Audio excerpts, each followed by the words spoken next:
set of the lobby where you check in. And they were all fan letters to me that Warner Brothers had never given me. They were just using them, you know, and it was this strange, weird thing. And I took a bunch of them home, and it was like these women that wanted to adopt me. Dear Willie, you know, I'd love to have a little alien boy toy.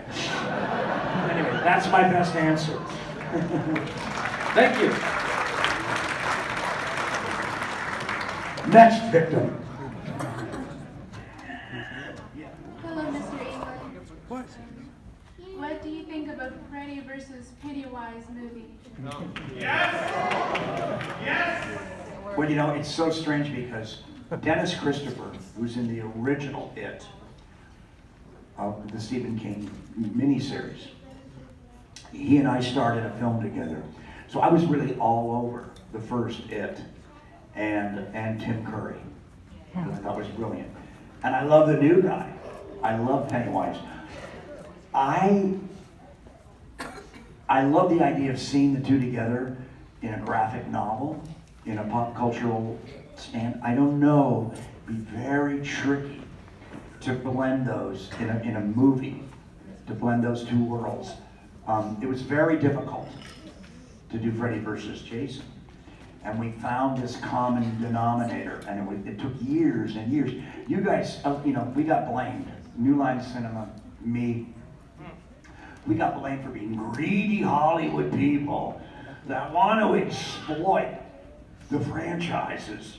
Well, let me tell you, in Sacramento, in fall, November of 1984, I came up here as Willie the Good Alien to do your Thanksgiving parade for NBC. And I sat there and I did my Queen wave on the float with my little bow tie and my suspenders.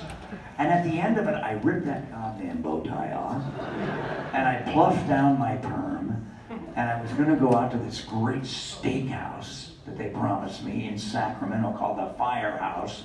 And as I walked down to get in the car to go to the Firehouse and eat some filet mignon, a Hell's Angel pulled up and tore off his shirt and showed me a knee to elbow, full torso, core, Yakuza, Japanese mafia tattoo of Freddy and Jason grappling.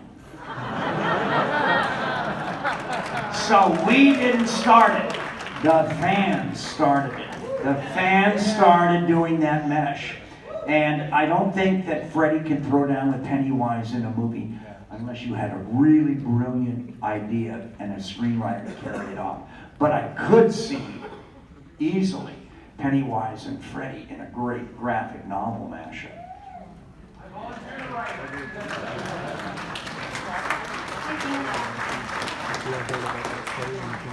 Hi, Mr. Englund. Thanks for coming over here to Sacramento. My question for you is, so it's kind of been known that you and Mark Hamill used to be roommates back in the day. So what was it like to room with Mark Hamill before he was Luke Skywalker? Well, first of all, Mark never paid rent. Second of all, Mark was moneybags back then because he was a TV star. Mark was guest starring Linda Blair, Portrait of a Teenage Slut, and Mark was her boyfriend. You know, he was on everything. Mark was doing pilots. He was guest starring on every big TV series. He was huge. I was starring in one movie a year, and then I would go get unemployment and wait for that movie to come out. And my wife, my girlfriend, not my wife, but my girlfriend of 9 years, my girlfriend was in the next room writing a little movie called The Lost Boys. My title.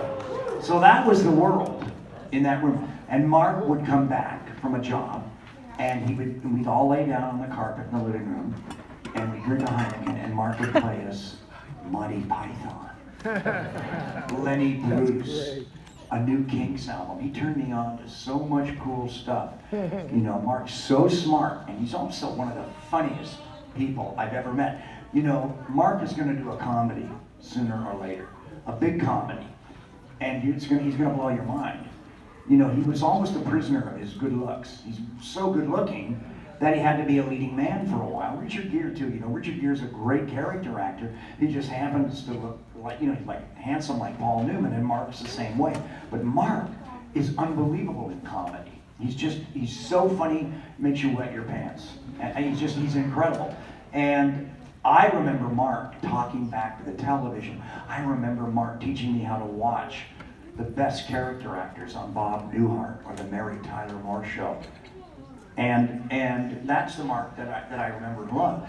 The story that gets distorted is I wanted to be in Apocalypse Now really bad. I wanted to be the cook, played by the great actor Frederick Forrest. And he has that great line, effing tiger, you know, the cook. And the saucier from Louisiana. And I did like 5 movies in a row in the American South when I was a young actor in the 70s, big starring roles with people as big as Henry Fonda and Susan Sarandon. And so I have a mastery of that Southern character. And I go in for that part and they go, you're too young. And they go, well, we'll read you for the surfer. So they read me for the surfer. Of course, I'm dressed like the cook. They read me for the surfer in Apocalypse Now. And I just spilled my wine up my nose. And I didn't get the part. I was too old. But while I'm in there now, you gotta understand, I'm 170 pounds of solid muscle. I look like, my hair looks like William Catt from Great American Hero.